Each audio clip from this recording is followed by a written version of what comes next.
그런 말하자면 리더로서는 어떤 사람을 전폭적으로 너만 믿을게 라는 그런 거보다는 잘할 수 있을까? 라는 느낌을 주는 것이 오히려 이 사람의 최선을 끌어내기에 더 좋다라는 거죠. 야. 그래서 저는 제 경험상 또 이 군주론의 그런 걸 보면 그래도 하고 싶은 일을 하는 것이 남의 기준에 흔들리지 않고 그런 것이 좀 더 긴 인생에서 보면 더 좋은 일이 아닐까 하는 생각이 들어요. 이런 상황이라면 이렇게 해라라고 얘기한 게 이 군주론이거든요. 네. 현실에 맞게 네. 현실주의. 되게 와닿는 것 같습니다.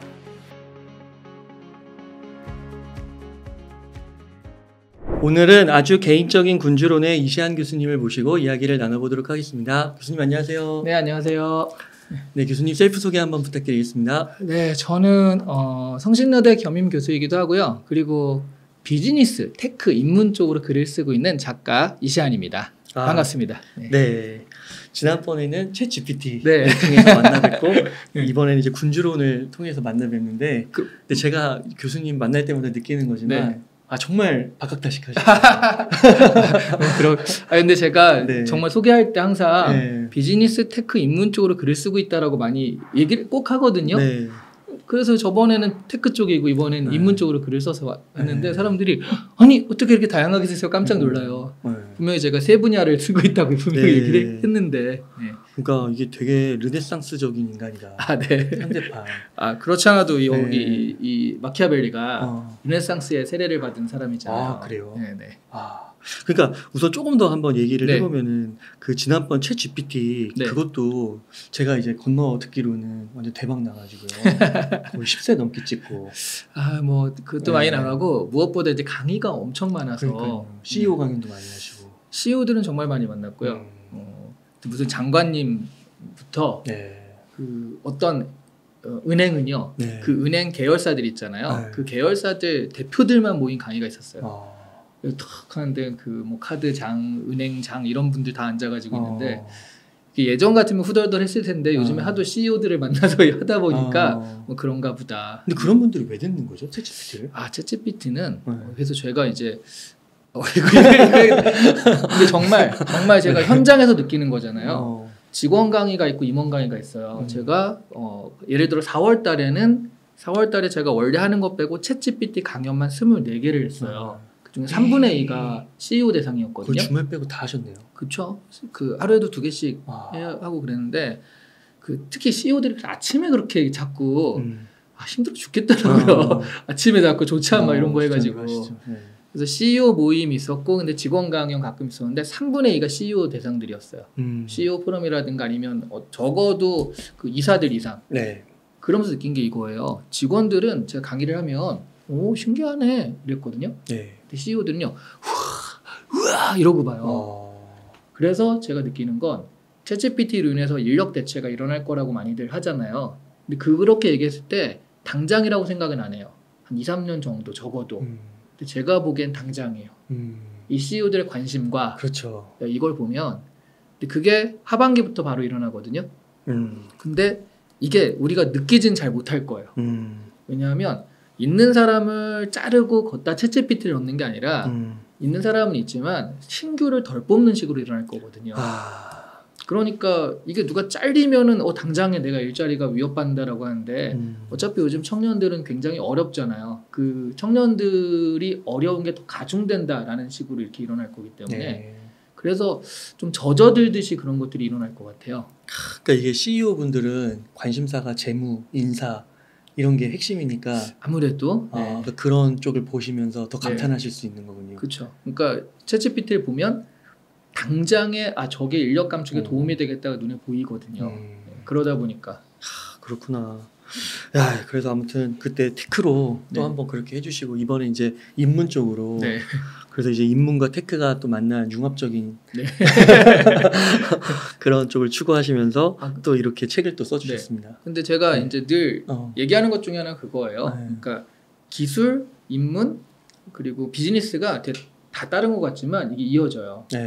제일 먼저 기술이 바뀌면 기술이 바뀌죠. 새로운 기술이 나오고요. 그러면 비즈니스, 그러니까 라이프 스타일이 바뀌어요. 그러니까 우리 인문이 바뀐다는 얘기예요. 그러면 라이프 스타일이 바뀌면 거기에 기회가 생기기 때문에 비즈니스가 일어나요.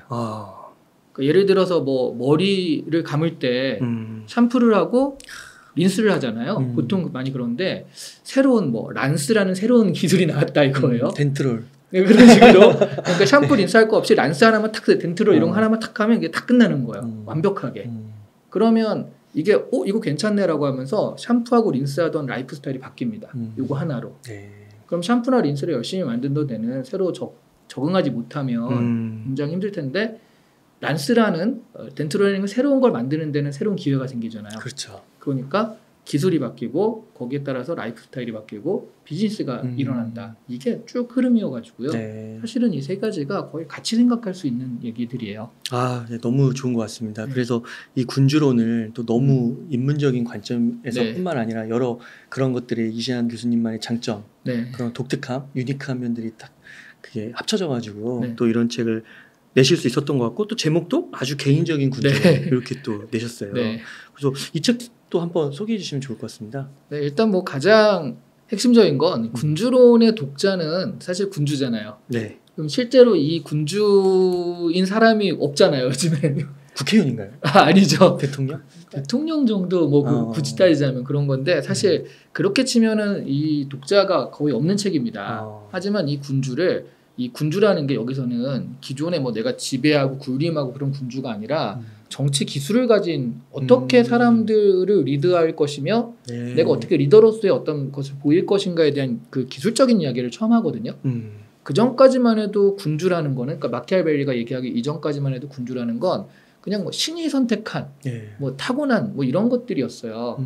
그러니까 사실은 뭐 정치적인 기술이나 이런 게 아니었거든요. 근데 처음으로 그런 그 종교와 정치가 좀 분리되면서 정치적으로 이런 기술을 가지고 이렇게 리드하면 좋다. 그걸 지금에 적용하니까 거의 모든 분야에서 우리는 그 아무래도 뭐 팀장부터 시작해서 한 두세 명이라도 팀들이 있고 그걸 이끄는 사람들이 있잖아요. 리더들이 생기는 거니까 지금을 살아가는 리더들이라면 반드시 읽어야 되는 책이 되어 있고요. 네. 그래서 이제 독자가 확 늘어났고요. 또 하나 여기는 인간관계 기술이라는 것들이 나와요. 그러니까 내가 꼭 리드하고 그 따라가는 팀장과 팀원의 입장이 아니라도 그냥 다른 사람을 어떻게 대할 것인가에 대한 그런 기술들이 많이 나오기 때문에 어떻게 보면 인간관계에 대해서 뭔가 나한테 많은 깨달음을 주는 책이라고 할 수도 있습니다. 아, 그렇군요.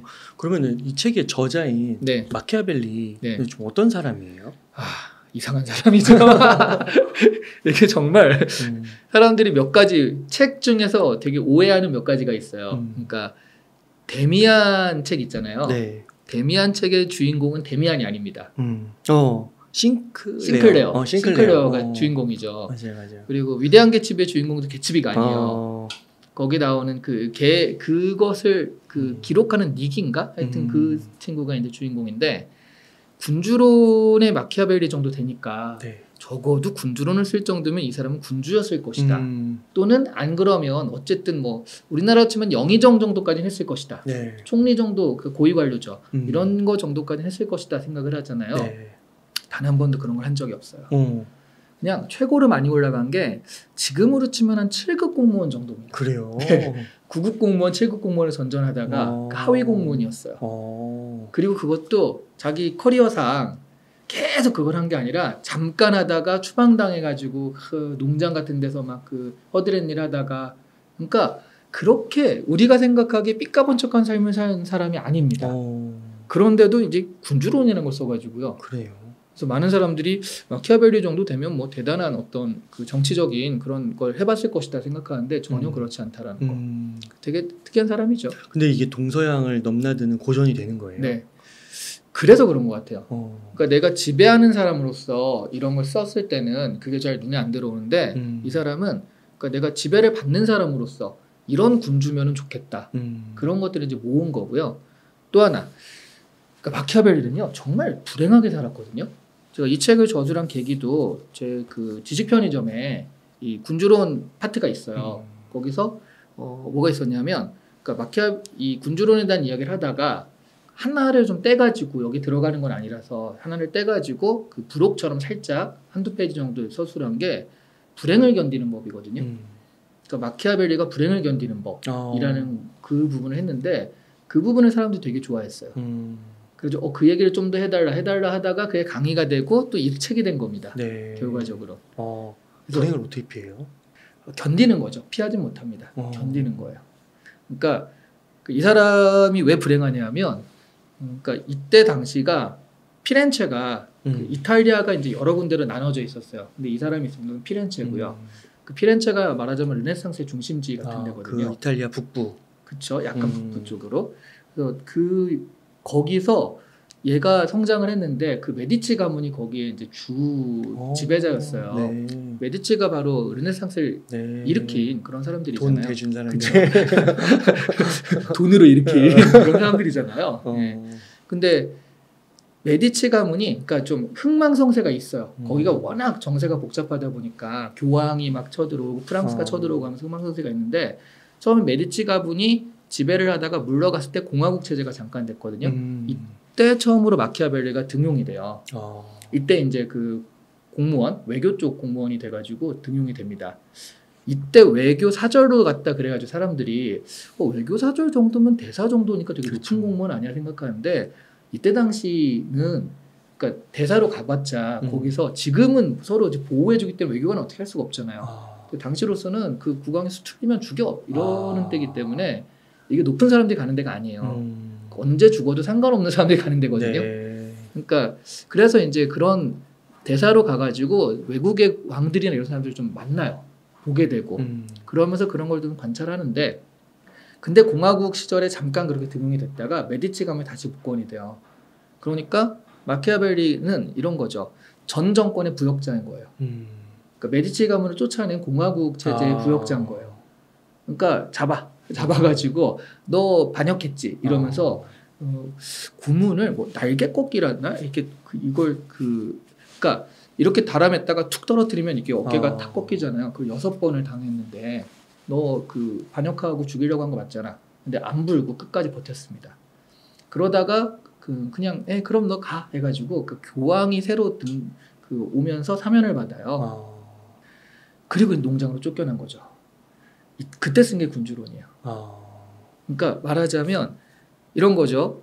나는 지금 메디치 가문에 의해서 쫓겨났고 그 전 정권의 부역자로서 이미 낙인을 찍혀가지고 희망이 없는 상태에서 어떻게 하면 저 사람들한테 잘 보일 수 있을까? 그래서 메디치 가문이 왔을 때 이렇게 다스리면 좋습니다라고 해서 그 군주한테 주는 책을 쓴 거예요. 그래서 제가 이거를 일종의 자기소개서나 아니면 대학원생 학업계획서다라고 얘기하는 게 이렇게 해가지고 나름 취업을 시켜달라 그런 개념이에요. 취업 자기소개서나 마찬가지입니다. 그러니까 이 책 제가 깊이는 잘 모르지만 뭐 약간 곤모술수 나쁘게 말하면 그런 것도 좀 막 나와 있다고 하긴 하던데요. 그렇죠. 맞나요? 그러니까 군주로서 이제 어떻게 다스리면 좋을지에 대해서 그 얘기를 한 건데 제가 직접 본 거랑 그러니까 되게 사람이 이렇다 보니까 되게 현실적이 된 거예요. 그래서 야 이상적으로 뭐가 뭐 비전이 어쩌고 이런 게 아니라 현실적으로 쟤는 배반할 놈이야. 그러니까 이렇게 해야 돼. 그런 조언들이 많고요. 또 하나 이제 불행을 견디는 법에서 중요한 거는 그러니까 농장으로 들어갔잖아요. 농장에 들어와서 자기가 뭐 희망이 없잖아요. 그래서 뭘 했냐면 매일매일 독서를 합니다. 매일매일 독서를 해요. 그리고 로마 시대, 그리스 시대 사람들을 만나요. 그때 이 사람 나름의 의식이 있었어요. 뭐냐면 당시로서는 목욕하고 그런 게 되게 힘들 때잖아요. 근데 항상 목욕 재개를 하고 옛날 그리스 로마 시대 책을 다 펼치면서 그 성현들과 만날 때 나는 최대한 깨끗하게 하겠다. 그러면서 책을 읽고요. 그리고 고대 로마 시대와 그 그리스 시대의 그 여러 가지 왕정이나 이런 것들을 다 종합해가지고 근데 로마서 논고 같은 것도 그래서 쓰거든요. 그런 것들을 다 종합해서 그러니까 지금의 통치자들, 옛날의 통치자들 이런 것들 다 종합해가지고 이렇게 하는 것이 현실적으로 통치의 기술입니다라고 쓴 게 이거예요. 그래서 뭐 그런 거 있죠. 그러니까 책을 읽는다 이런 것들이 일종의 도피처였거든요. 그런데 그게 이 사람한테는 불행을 견디는 법이었고요. 결과적으로 보면은 이 책을 바친 군주는 지금 아무도 누군지 모르잖아요. 근데 지금 마키아벨리는 500년이 넘어서 지금도 사람들이 아는 사람이 됐으니까 어떻게 생각하면 불행을 잘 견뎌가지고 또 이런 그 위대한 업적을 낸 거죠. 아, 네. 그러면은 교수님 여기 이 책 안에서 교수님께서 여러 내용이 있는데 이 가운데 한 뭐 2-3가지 정도 이렇게 좀 소개해 주실 수 있으실까요? 그러니까 이게 지금 처음에 마키아벨리의 지금 이때의 상황과 이런 것들에 대한 이야기가 나오고요. 그 다음에 1부나 이런 데서는, 그 다음에 2부에서는 변화된 사회에서 군주론이 왜 필요한가에 대한 얘기를 합니다. 그리고 이 변화된 사회에서의 군주론이라는 게 이때 당시와 지금이 약간 비슷한 것 같아요. 어떤 점이 비슷하냐면 이때가 르네상스가 처음 이렇게 발현되던 때거든요. 네. 그러니까 너무 많이 바뀌는 거예요. 르네상스가 왜 발현된지 아세요? 르네상스. 패스트 때문에. 패스트 때문에. 패스트. 패스트가 사람들을 5분의 1을 다 죽여버리니까 인력이 모자라잖아요. 그 인권이 신장이 돼요. 네. 예전에 야 아무나 갖다 써 그랬는데 지금은 사람이 없으니까 와서 좀 일 좀 해주세요 하면서 사람에 대한 관심이 또 이렇게 가기도 하고 사실 뭐 하나만 그런 건 아니겠지만 여러 가지 이유들이 이제 복합이 되는데 패스트 이후로서 그렇게 된 거거든요. 지금도 사실 코로나 이후로서 뭐 좀 뭔가 다른 세상이 펼쳐진다라는 얘기를 하잖아요. 이런 식으로. 그렇죠. 네. 그래서 갑자기 그 전에 없던 새로운 어떤 사상들이 막 들어오고 뭐가 막 바뀌면서 이 무렵에 또 신대륙이 발견이 돼요. 아메리카의 이름이 콜럼버스가 아닌 아메리고라는 지도업자가 지도에 이렇게 써가지고 아메리카가 된 거잖아요. 네. 이게 피렌체 사람이에요. 이 동시대에 살았던 마키아벨리랑. 그러니까 말하자면 저 밖에서는 신대륙 발견돼가지고 뭐가 어쩐다 이런 엄청 시끄럽고요. 말하자면 지금처럼 포스트 코로나 이후로 뭐가 새로 바뀌고 챗GPT 같은 것 때문에 뭐가 시끄럽고 막 이런 상황에서 그때 나온 책이거든요. 그래가지고 기본적으로 이 혼란한 세상을 어떻게 살 것인가에 대한 얘기들이 되게 많아요. 그래서 지금 2부를 보면 변화된 사회에서 어떻게 우리가 이런 것들을 좀 가져갈 것인가 이런 얘기들을 많이 합니다. 그 다음에 3부에서는 리더로서 그러면 어떻게 하면 좋을 것인가에 대한 이야기를 하고요. 4부 같은 경우에는 제가 좀 더 좀 직장 생활과 연관 지어가지고 지금 현재 직장에서 나오는 현상과 이 군주론의 이야기들을 연결시켜서 얘기를 하거든요. 뭐 그 중에 하나를 이제 또 말씀드리자면 변화된 사회에서 어떻게 살 것인가에 대한 이야기를 좀 해볼까 하는데 뭐 사실 좀 어려운 얘기들은 여기서 이제 많이 보시면 되겠고요. 군주론을 보시든가 아니면 이걸 보시든가 군주론에 대한 해석서라고 할 수 있으니까. 그 인생은 네. 운이라고 생각하세요? 아니면 역량이라고 생각하세요? 그러게요. 이럴 때는 반반. 솔직히 말해보세요. 그러니까 많은 사람들이 와서 성공의 비결을 얘기하잖아요. 네. 근데 그때 이제 많이 하는 얘기들이 그렇게 역량보다는 운이라는 얘기를 많이 하잖아요. 운칠기삼 이런 얘기 많이. 네네. 여기도 비루투와 포르투나에 대한 얘기가 되게 많이 나와요. 그러니까 비루투는 이탈리아어로 역량이고요. 포르투나는 이제 포춘, 행운이거든요. 그래서 비루투와 포르투나를 가지고서 얘기를 하는데 말하자면 여기서도 얘기를 해요. 포르투나가 되게 중요하다. 운이 중요하다. 근데 우리가 역량을 길러하는 이유 무엇인가? 이런 얘기들을 한다는 거죠. 그러니까 운이 있는 사람은 되게 뭔가 이길 수가 없는 것 같아요. 근데 나는 운이 없으면 나는 어떻게 할 것인가? 네. 그래서 역량을 길러야 되는 거죠. 예를 들어 저는 인생은 이 책에도 약간 썼지만 주차장에서 자리 찾기라고 생각을 하거든요. 그러니까 주차장에 딱 갔어요. 코엑스 이런 데 가면 엄청 빡세잖아요. 주차하기가. 딱 갔는데 어느 날은 정말 재수좋게 들어가자마자 앞에 차가 슉 나가가지고 오 하면서 바로 들어갈 때가 있죠. 또 어떤 날은 2-30분을 헤매도 주차를 할 수 없을 때가 있어요. 네. 그랬을 때 그러니까 싹 해가지고 들어가는 그 운을 우리가 어떻게 이기냐는 거예요. 그렇죠. 근데 그렇다고 나는 이제 들어왔어요. 근데 여기서 안 하면 되는데 여기 꼭 해야 된다라고 한다면 그럼 나는 그 운이 나쁜 사람이니까 나의 운명을 저주하고 나는 왜 이렇게 주차장 자리도 못 찾아 이럴 것인가. 그건 아니라는 거죠. 그러네요. 네. 그러니까 행운이 있어가지고 들어가는 건 좋지만 그렇지 않으면 내가 계속 그 돌면서 그걸 찾을 수밖에 없다. 하지만 그럼 여기서 역량은 아무 소용없는 거냐. 결국 계속 돌면서 그 운만 노리는 것이냐. 굳이 따지자면 좀 돌다 보면 저 사람이 지금 저기 가는데 나갈 것 같은 사람이 보이는 거잖아요. 그러네요. 그러니까 나름 내가 그냥 이렇게 도는 게 아니라 저 사람을 보니까 지금 나갈 것 같다 라든가 아니면 저 사람을 좀 따라가면은 저 사람은 지금 당장 나갈 것 같은 사람이니까 내가 좀 따라가서 이렇게 가볼까 이런 것들이 일종의 역량이 되는 거죠. 맞네요. 네. 저 사람을 따라가면 내가 될 것이라고 그걸 찾아내는 게 결국 거기서 이제 분석하고 보고 경험이고 그런 게 쌓여서 하는 거잖아요. 그래서 그렇게 해가지고 내가 그 역량을 발휘해서 자리를 들어갈 수 있으면 좋고요. 근데 그 전에 정말 운이 좋아가지고 들어가도 좋죠. 다만 운이 나쁠 때를 우리가 대비를 어떻게 할 것이냐. 그러니까 포르투나가 나한테 오지 않을 때는 비루투를 우리가 준비해야 된다. 그럼 우리는 행운이라는 건 내가 컨트롤하는 게 아니잖아요. 그러면 이걸 전제하고 무언가 일을 계획하면 안 된다는 거예요. 나의 역량을 전제하고 일을 계획하다가 행운이 왔을 때 그걸 잡아채면 되는 것이지. 그러니까 그런 얘기거든요. 네, 그래서 그런 얘기 들어보셨죠? 마키아벨리 얘기 중에 군주는 사랑을 받는 것보단 두려움을 받는 것이 좋다. 이런 얘기 들어보셨죠? 네, 맞아요. 그러니까 그게 이제 얼핏 그래 못돼 처먹게 해야 되는 것이다라고 생각을 할 수도 있는데요. 꼭 그런 것보다는요. 저 사람들이 나를 사랑하는 건 내가 어떻게 할 수 있는 부분이 아니에요. 그러니까 내가 아무리 좋게 아우 잘해줄게라고 해도 생긴 게 기분 나빠 이럴 수도 있잖아요. 그런데 저 사람이 나를 두렵게 하는 건 나의 역량이에요. 내가 컨트롤할 수 있는 거예요. 좀 무섭게 하고 냉정하게 하고 군주로서 좀 이렇게 빡세게 하면 두려움을 가지니까. 그래서 군주가 사랑을 받는 것보다 두려움을 받는 것이 좋다라는 얘기는 실제로 그 감정적인 것도 있지만 더 중요한 건 그러니까 컨트롤할 수 있는 거에 내가 컨트롤을 해야 된다는 얘기예요. 네. 저 사람의 사랑은 내가 컨트롤할 수 없는 거니까 내가 컨트롤할 수 있는 건 이거다. 그래서 사실 행운이 있는 사람은 우리가 어떻게 해결하고 생각하지만 이길 수는 없습니다. 네. 다만 우리가 행운이 없다라고 한다면 그 행운이 찾아올 때까지 계속 역량을 기르면서 우리가 준비를 해야 되는 거다. 그런 얘기가 이제 또 군주론에 나오는 거죠. 야, 그 주차장에서 빈 공간 찾는 거 너무 적절한 비유인데요. 네. 와, 진짜 그러네요. 야, 혹시 뭐 또 하나 좀 있을까요? 너무 재밌는데요. 아, 그래요? 네. 그러니까 일단 마키아벨리가 얘기하는 곁에 어떤 사람을 둘 것인가 이런 건데요.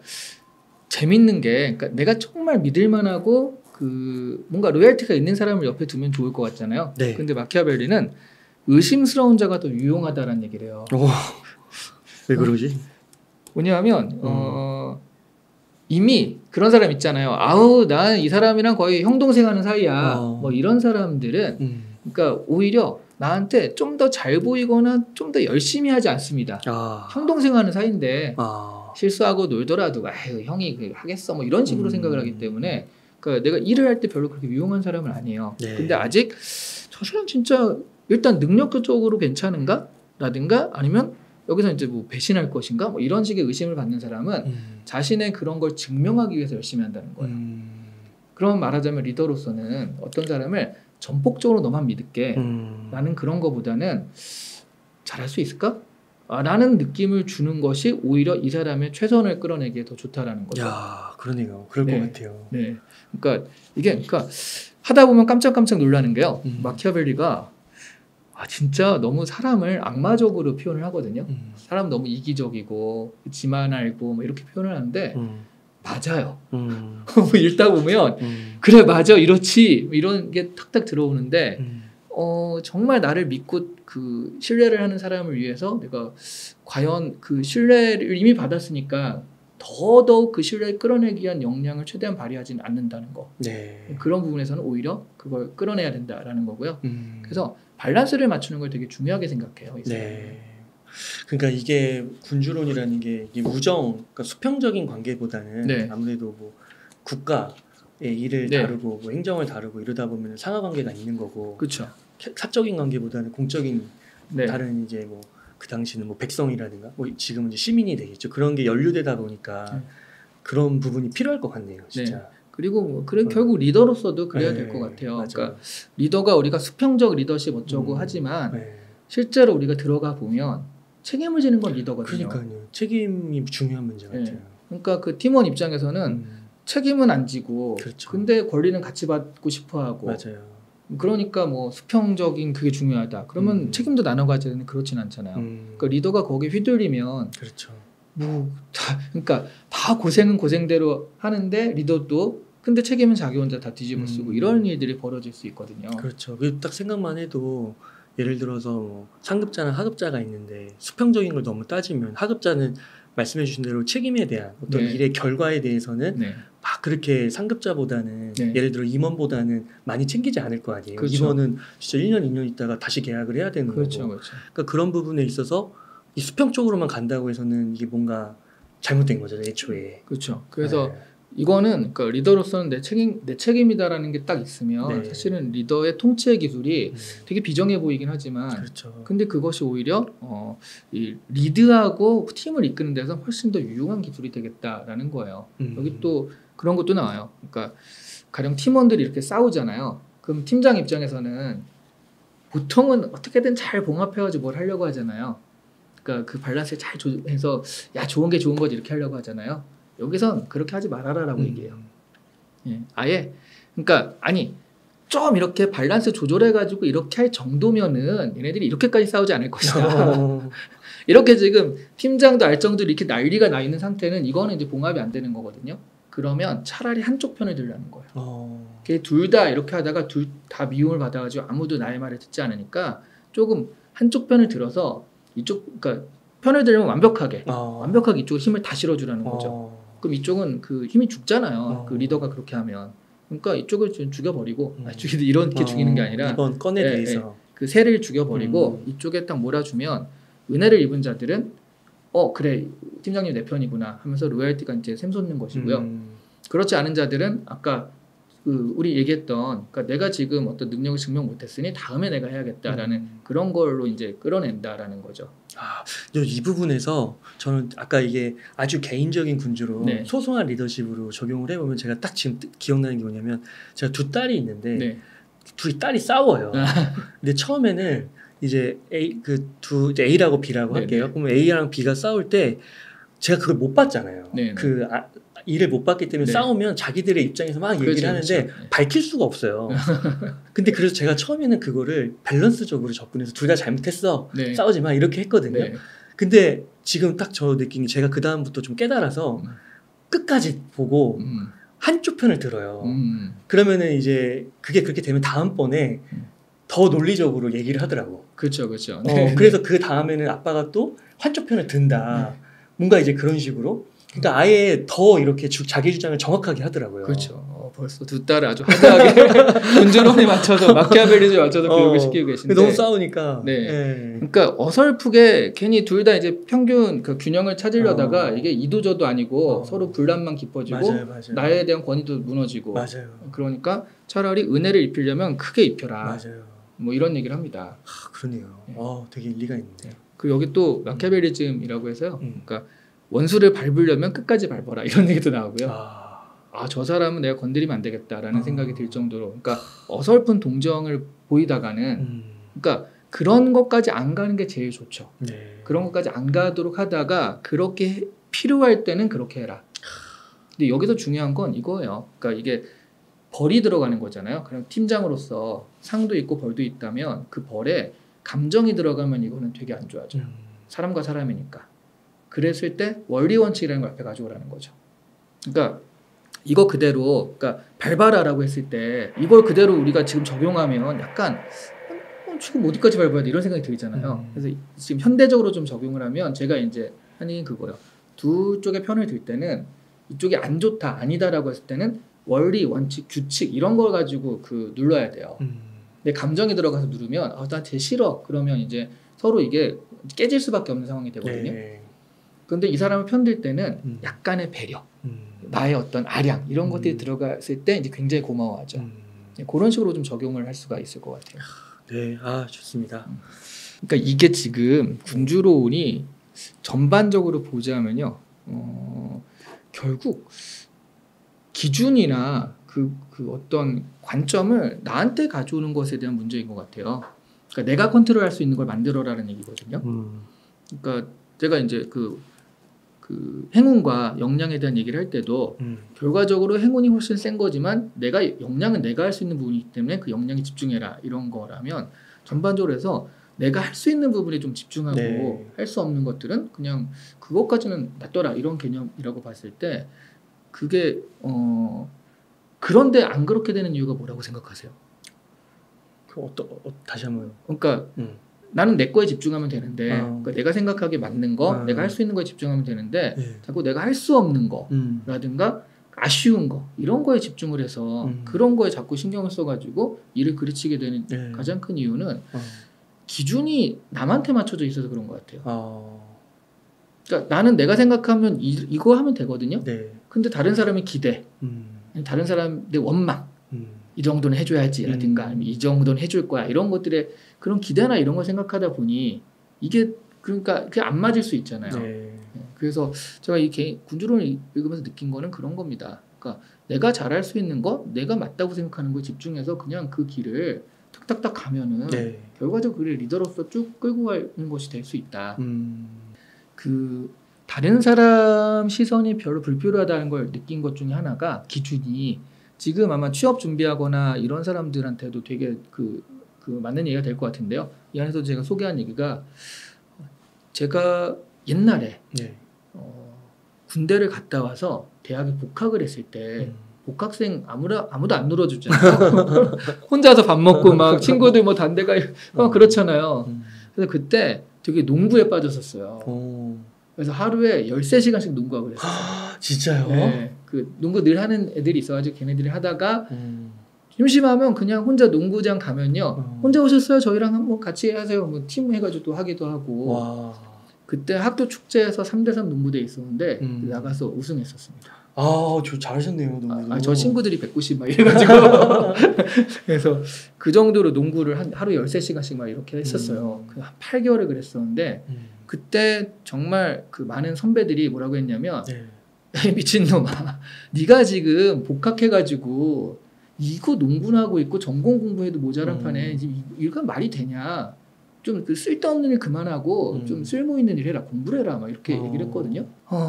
근데 이제 그냥 이렇게 흘렸죠. 이렇게 그런가 보다 하고 흘렸어요. 그리고 또 반대로 이런 일도 있었어요. 그러니까 대학교 졸업하고 석사에 들어갔습니다. 석사에 들어갔는데 지금은 그렇지 않은데 예전에는요. 제가 석사 때 옛날에는 외국인을 위한 한국어 교육할 때 한국어 강사를 아무나 강사를 안 시켰어요.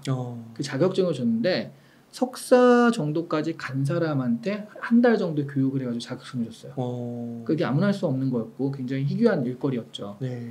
그거를 제가 한 달 동안 해가지고 친구들과 같이 해서 그 자격증을 받으니까 선배들이 엄청 칭찬하는 거예요. 야 진짜 쓸데있는 일을 한다. 이건 진짜 쓸모있는 일이다. 네 인생 가장 중요한 일일 것이다. 가장 유용한 일일 것이다. 그랬거든요. 세월이 많이 지났잖아요.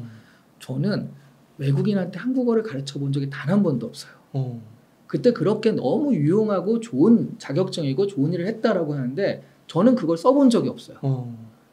그런데 반대로 정말 너 그때 쓸모없는 일을 하고 있다라는 농구 있잖아요. 지금도 저는 굉장히 그 농구 때문에 지금도 굉장히 도움을 많이 받아요.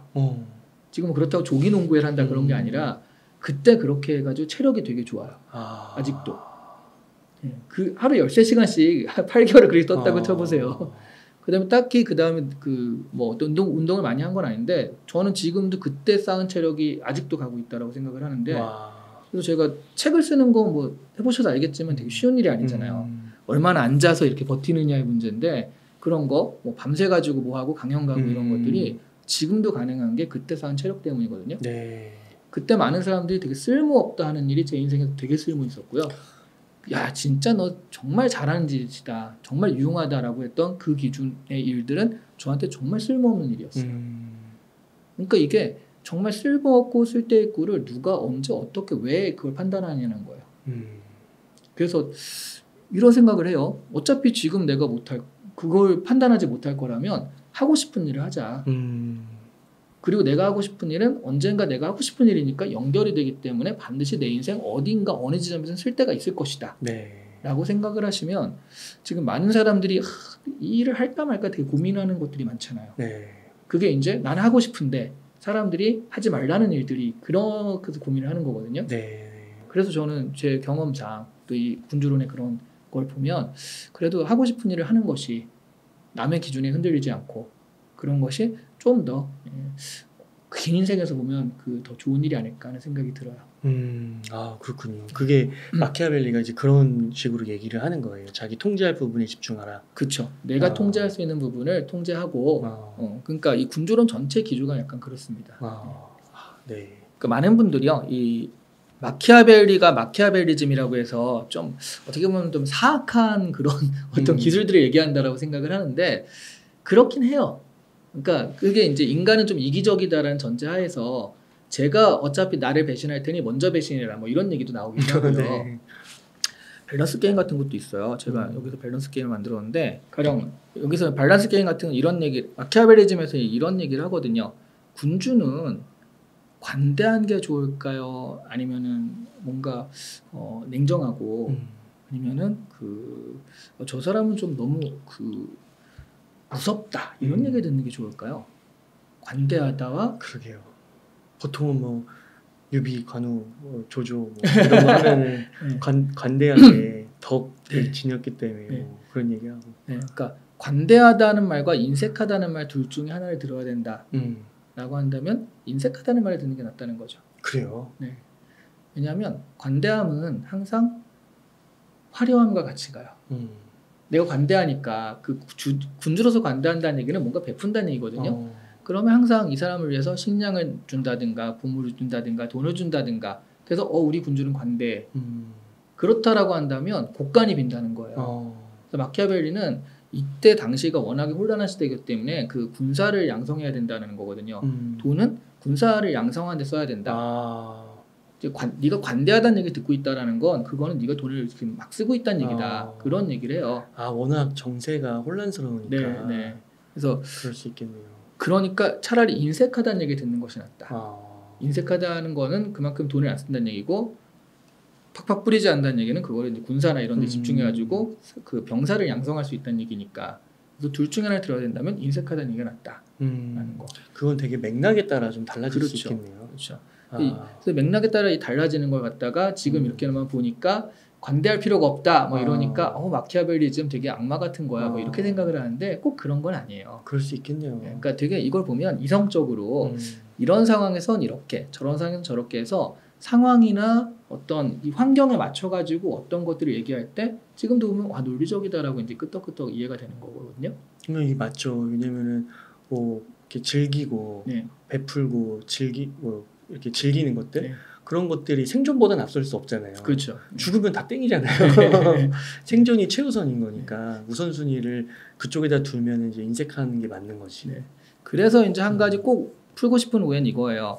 많은 분들이 마키아벨리즘을 갖다가 제국주의랑 연결시켜가지고 그 얘기를 많이 했었어요 예전에. 제국주의요. 네. 그러니까 그때 이제 많이 얘기가 됐던 게 적자생존, 다윈의 적자생존, 그렇죠? 네. 이거 어떻게 생각하면 생물학의 되게 전문적인 용어거든요. 다윈 그 책 같은 경우에는 종의기원은 읽기 되게 어려워요. 힘들어요. 근데 적자생존이란 말이 이만큼 우리 많이 알고 있잖아요. 그게 뭐냐면 제국주의의 논리였기 때문에 그렇습니다. 제국주의가 약자들을 침범할 때요. 야, 적자생존이잖아. 강한 자가 살아남는 거야. 약한 자들은 이 정글의 법칙은 강한 자가 살아남는 거지. 이런 것들을 갖고 왔고요. 마키아벨리즘 같은 걸 했다가 이런 것들이 합리적인 것이다. 이런 식으로 이제 그 제국주의가 약한 약소국들은 이제 합병할 때 그런 얘기들을 많이 했거든요. 여기에 엄청난 오해가 있다는 거죠. 적자생존 이퀄 강자생존이 아니에요. 강한 자가 살아남는 게 아니에요. 적합한 자가 살아남는 겁니다. 다윈의 적자생존 개념도요. 그러면 이 전 세계에 정말 강한 동물들만 있어야 되잖아요. 호랑이, 그렇죠. 사자 이런 애들만 있어야 되는데 정말 요만한 하루살이도 있고요. 그냥 쥐 이런 애들도 아직도 살아있고 약한 애들도 다 살아있단 말이죠. 그렇죠. 토끼들도 많고요. 그 이유가 뭐냐라고 했을 때 환경에 적합한 사람이 살아남는 거지 강한 사람이 아니라는 거예요. 그러면 환경에 적합하려면 이 환경이 어떤지를 잘 알고 그 환경에 빨리 맞추는 사람이 살아남는 거잖아요. 그렇죠. 군주론에서 얘기도 그거예요. 환경이 이렇고 지금 이러니까 이걸 다 분석해서 이런 식으로 하면 좋습니다라는 얘기거든요. 이거를 오해해가지고 그래 그 냉정하고 강하고 그 악마적으로 우리가 해야지 이걸 살아남을 수 있어라고 생각하면 이거는 사실은 적자생존 이퀄 강자생존이라고 오해를 하는 거죠. 우리가 다윈의 그 얘기도 지금 굉장히 오해하고 받아들이고 있거든요. 그걸 좀 바로 잡으면서 환경에 대해서 가장 적합한 것들이 무엇일까? 그럼 그 전에 우리가 둘러싸인 환경은 어떤 것일까? 이제 먼저 아는 것들이 필요하거든요. 그래서 가령 우리 웅다책방님이 하시는 이런 그 정보 이런 것도 사실 우리를 둘러싼 환경이 어떤 것인가를 알려주는 굉장히 유익한 프로그램이잖아요. 그렇게 평가해 주시면 좋죠. 그래서 이런 것들을 통해서 환경에 대해서 이해하고 그 다음에 이 상황에서 내가 어떻게 그 앞으로 갈 것인가 이런 것들을 좀 찾아내는 것이 오히려 마키아벨리가 지금의 우리한테 하는 이야기가 아닐까 싶습니다. 그러니까 이게 말씀을 딱 들었을 때 저도 군주론 이러면 약간 독재 네. 뭐 이런 생각이 조금 있었던 것 같은데 막 딕테이션십 막 이런 거 있잖아요. 근데 잘 들어보니까 이거는 그 상황 파악을 면밀하게 해서 그렇죠. 정말 냉철하게 판단을 하고 행동을 하라. 뭐 이런 메시지가 아닐까라고 생각이 드네요. 군주국을 8개, 9개로 분류한 다음에 이런 군주국은 이렇게 하고 저런 데는 저렇게 하고 이런 데는 이렇게 아예 얘기를 해요. 처음에. 그러니까 말씀하신 대로 상황 판단, 분석을 탁 한 상태에서 이런 상황이라면 이렇게 해라라고 얘기한 게 이 군주론이거든요. 네. 현실에 맞게 현실주의. 되게 와닿는 것 같습니다. 네. 교수님 그러면은 오늘 정말 이렇게 좋은 말씀 많이 해주셨는데요. 끝으로 시청자님들께 한 말씀 부탁드리겠습니다. 네, 정말 너무 정신 없으시죠? 지금 얼마 전에 그 출판 그쪽 그 분들이랑 이야기를 하는데 이런 얘기 들었어요. 그러니까 너무 요즘에 재테크나 이런 것도 좀 잘 안 되고 그러니까 유일하게 사람들이 요즘 관심 갖는 게 자기개발이다. 그래요? 네, 왜냐하면 재테크나 부동산이나 뭐 이런 데 관심을 가졌는데 예전보단 그렇게 돈이 팍팍 벌리는 것도 아니고 그렇죠. 대리랑 보장도 없고 하니까 지금 내가 시간과 어떤 노력을 들였을 때 나한테 투자하는 것이 가장 합리적이고 확실하다라고 생각을 해서 소소한 자기개발 같은 것들을 많이 하고 있다고 그러더라고요. 그래서 아마 이 보시는 분들도 야 지금처럼 이렇게 뭘 했을 때 이게 확실하지 않은 그런데 무엇을 할 것인가 고민을 많이 하실 텐데요. 내가 제일 확실한 게 아닐까. 그 코로나 이후에도 결과적으로는 회사가 나를 지켜주는 게 아니라 내가 무언가를 잘하면 내가 스스로 살아남는 그런 각자도생을 우리가 좀 필요하겠구나 싶었잖아요. 네. 결과적으로 지금 어느 정도 좀 시간이 있고 어떤 여유라고 하기엔 그렇지만 무언가 내가 이 시간들을 잘 활용하는 것이 필요하다라고 했을 때 자기 자신한테 투자라는 것이 지금 가장 좋은 방법이 아닐까 싶습니다. 지금 이 고전을 활용한 일종의 고전을 활용한 자기개발이잖아요. 그렇죠. 이런 것도 있을 수 있고요. 아니면은 스스로 좀 더 자기 자신을 돌아보는 시간들을 많이 가지시면서 또 나중에 우리 여기 계신 분들은 재테크에 또 관심이 많으시니까 그때 뭐 금리 하락기 오고 그 상승기가 오면 그때 조금 더 역량이 좀 발달한 나를 바탕으로 그때는 조금 더 좀 큰 그림을 그리며 큰 비전을 가지며 이렇게 할 수 있는 그런 시간이 될 수도 있지 않을까. 지금의 자신을 잘 쌓아놓으면 그런 말씀을 좀 드리고 싶네요. 네, 이게 고전이 500년 동안 살아남은 이유가 있는 거고요. 그 안에 인간의 본성과 지혜가 농축되어 있으니까 그런 것 같고 또 이게 군주론을 그냥 읽으면 얼마나 어렵겠어요. 근데 이재현 교수님께서 시적절하게 상황에 맞게 아주 개인적인 군주론 잘 써주신 것 같고 그리고 독자분들이 이 책 한 번씩 읽어보면서 교수님께서 말씀하신 그런 준비를 미리미리 하시면 너무 좋을 것 같네요. 감사합니다. 네, 이렇게 해서 아주 개인적인 군주론의 이재현 교수님을 모시고 이야기를 나눠봤습니다. 긴 시간 동안 유익한 사이트 많이 나눠주셔서 감사의 말씀드립니다. 오늘 고생 많으셨습니다. 네, 감사합니다.